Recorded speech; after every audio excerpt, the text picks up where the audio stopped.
आज का हमारा topic thermo regulation in mammals.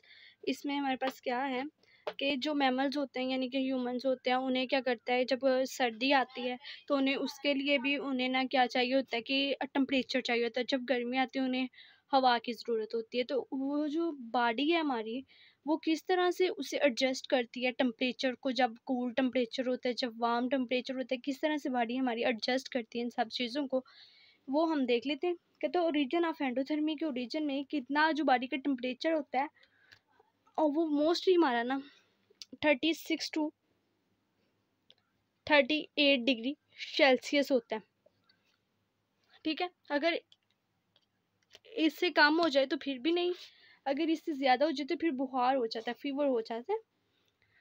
हम देख लेते हैं हाई मेटाबॉलिक रेट, और अगर इससे कम हो जाए तो हमें सर्दी लग जाती है। तो कैसे हमारी बॉडी एडजस्ट करती है, हमें ओरिजिन जो होता है हमारा एंडोथर्मी का, उसके लिए हमें ये चीज़ों की ज़रूरत होती है कि हाई मेटाबॉलिक रेट, एनर्जी की ज़रूरत होती है, फिर वाइडर डाइवर्सिटी की ज़रूरत होती है अडाप्टेशन इसके लिए। और ये हमारे पास जो है ये are region of the earth पर प्रेजेंट होते हैं। पहले हम देखते हैं कूल टेम्परेचर में हमारी बॉडी कैसे एडजस्ट करती है खुद को। इसमें हमारे पास शिवरिंग थर्मोजेनेसिस है और नॉन शिवरिंग थर्मोजेनेसिस है। थर्मो रेगुलेशन से थर्मोजेनेसिस निकला है।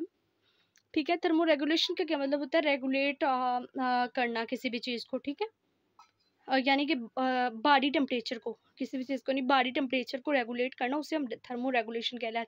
उसी से थर्मोजेनेसिस निकला है। पहले हम शिवरिंग को पढ़ेंगे, फिर हम नॉन शिवरिंग को पढ़ेंगे। शिवरिंग में हमारे पास क्या होता है कि रेट जो होता है हमारे पास हीट प्रोडक्शन का, यानी हीट जो प्रोड्यूस होती है उसको इंक्रीज़ कर देना। ठीक है, प्रोडक्शन ऑफ हीट को इंक्रीज़ कर देना मसल की मूवमेंट से। जब हम चलते फिरते हैं, मसल को अपने को मूवमेंट देते हैं, तो क्या होता है, हमें गर्माइश फील होती है। तो वो क्या होता है, वो बेसिकली शिवरिंग थर्मोजेनेसिस होता है। और नॉन शिवरिंग थर्मोजेनेसिस में हम किस तरह अपने मसल को जो है वो रेगुलेट करते हैं। इसमें इसमें हम क्या करते हैं, हीट प्रोडक्शन करते हैं हम थायराइड ग्लैंड से। ठीक है, थायराइड ग्लैंड से हम जो है ना वो हीट प्रोड्यूस करते हैं। हमारी बॉडी में बेसिकली थायराइड ग्लैंड होता है, तो उसकी वजह से हीट प्रोड्यूस होती है। आगे हमारे पास नेक्स्ट जो है, इसमें क्या क्या है, इसमें ब्रोन फैट्स क्या करती है हमारी बॉडी, क्या करती है, एक ब्रोन फैट की जो है लेयर अपने ऊपर जमा लेती है। तो जब ज़्यादा सर्दी होती है, कुछ मैमल्स होते हैं, जो मैमल्स का भी हम यहाँ पर पढ़ रहे हैं, तो कुछ जो मैमल्स होते हैं ना, वो क्या करते हैं, जब ज़्यादा सर्दी होती है, लैंड मैमल्स वो क्या करते हैं अपनी बॉडी पर ना, यानी कि उनके जो फर्न्स होते हैं उन पर एक फैट की लेयर प्रोड्यूस कर लेते हैं, जो क्या करती है, एयर की लेयर जो एक्ट करती है गुड इंसुलेटर की तरह बिटवीन बॉडी और बॉडी पार्ट्स और उसके दरमियान कूलर। आगे हमारे पास है वैजो कंस्ट्रिक्शन। इसमें हमारे पास क्या होता है, वैजो कंस्ट्रिक्शन में जब हमारी बॉडी जो है वो मोर हीट लूज़ करती है, तो क्या होता है, जो ब्लड सप्लाई होती है हमारे पास वो उसकी क्या होता है, वो ब्लड की सप्लाई थोड़ी कम हो जाती है। तो इसकी वजह से क्या होता है, हमारी जो बॉडी होती है वो ठंडी पड़ जाती है। इसे हम कहते हैं जो उसकी स्किन कैपिलरीज होती है वो कंस्ट्रिक्ट हो जाती है, यानी श्रिंक हो जाती है। इसे हम कहते हैं वैजो कंस्ट्रिक्शन।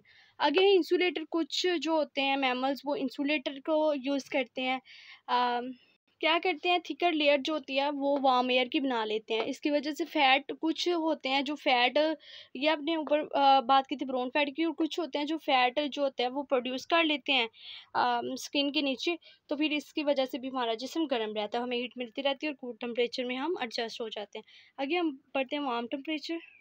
अब अपने आगे नेक्स्ट पढ़ना है वार्म टेम्परेचर में क्या होता है। वार्म टेम्परेचर में हमारे पास ये मैंने पॉइंट लिखे हैं, वो मैं सिर्फ डिस्कस, पहले वाला पॉइंट है हमारे पास वाजो डायलेशन, किस तरह वो अपने आप को गर्मी से बचाता है। क्या करते हैं, जब हीट बहुत ज़्यादा प्रोड्यूस हो जाती है हमारी बॉडी में, तो ये क्या करता है, जो ब्लड वेसल होते हैं वो स्किन सरफेस पर फ्लो करते हैं। इसकी वजह से क्या होता है, स्किन कैपिलरीज जो होती है वो डायलेट हो जाती हैं, ज़रा खुली हो जाती हैं।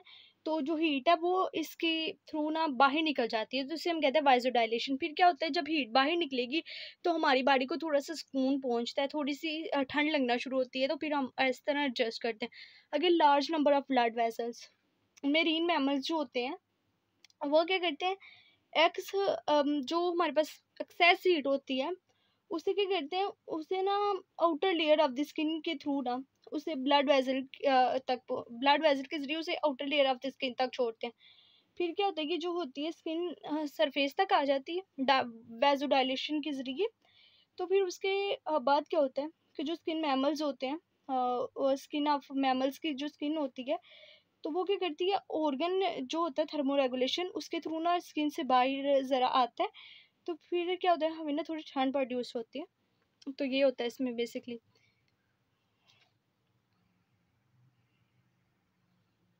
आगे नेक्स्ट है हमारे पास स्वीट ग्लैंड्स।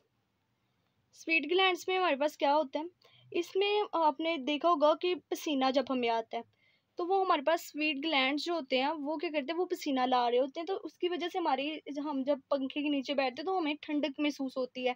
एवेपोरेटिंग कूलिंग जो होता है ये एक मेजर टेम्परेचर रिड्यूसिंग स्ट्रेटजी है। जब हमें ठंडक महसूस होती है तो हमारी जो बॉडी की हीट है वो थोड़ी सी कम हो जाती है। दूसरा, हम पेंटिंग के थ्रू भी इसे कर लेते हैं। इसमें क्या होता है, पेंटिंग के थ्रू ये रिस्पायरेटरी ट्रैक से मुंसलिक है।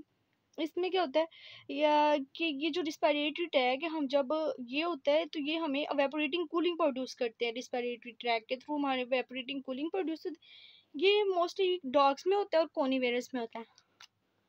ये एमसीक्यूज में आ सकते हैं। ये डॉग्स में होता है और कार्निवर्स में होता है।